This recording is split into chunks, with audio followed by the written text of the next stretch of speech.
Welcome to Questions Just Ask, a service provided by me, Chaplain and Director of Hope for the Community, John Ring.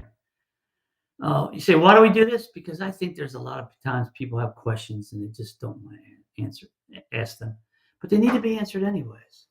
Hey, also, before I get into this question, because it's going to be a short answer today, I want to let you know that we have two other broadcasts. On Monday mornings, we publish the Chaplain's Moment Doctor's Call. It's a short little devotional. Focused right now this month on love. You can catch that on Monday mornings. And also, we have on Wednesdays, we have a hour-long Bible study that gets broadcast at 9 o'clock in the morning on Wednesdays.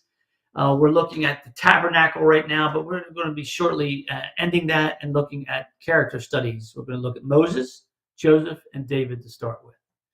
So two other broadcasts for you. Why do we do them? For you. Because, hey, the digital world is a way that we can come to you instead of you having to come to us. Isn't it great? I love it. I love it so much. So, hey, I know you're here for questions just asked. Let's get to the question. Since the Bible isn't in alphabetical or chronological order, how did it get its current order? That's an okay question. I think sometimes people think that there's a conspiracy behind the Bible and that people are making this and that and doing this and that and doing this and that. And it's not so. The canon came into being because the church accepted it, not because any specific person accepted it. Sort of like the same thing with alphabetical order. The books of the Bible are arranged according to Jewish tradition of keeping various types or genres of books together and arranging them chronologically within that genre. That's all there is to it. You have the historical books. You have the poetry books. You have the prophecy books. And they're arranged chronologically within that genre. That's all. There's no great scheme. Nobody's getting together. Let's see if we can confuse them a little bit more by doing this. And the New Testament basically follows the same pattern. We have the Gospels: Matthew, Mark, Luke, and John. And technically, Acts is connected to Matthew, Mark, Luke, and John because it tells about Jesus in the early church. Then you have the Pauline epistles. Then you have the individual epistles: John, Peter, James. And then you have Revelation, the grand prophetic book.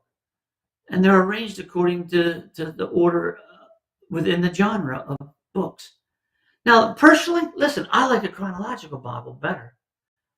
When I read the Bible through, and I've read it through about 5 times so far, I like the chronological way. It makes a whole lot more sense when you read the minor prophets that way, for sure. But anyways, that's how I got that. It's not in alphabetical order. It's not in chronological order, although it is somewhat in chronological order based upon the genre. It's actually ordered in the genres of which is written. Hope that it satisfies your question. Told you it's going to be an easy one, so let's move on. Next week, we're going to look at a new question. Is there a scriptural basis for God changing God's mind? Why? Whew, that's a loaded question. This one has me spinning. It's funny because I was just addressing this question through a Bible study that I'm doing on Monday nights. So, join me for the answer. Thanks for joining us this week.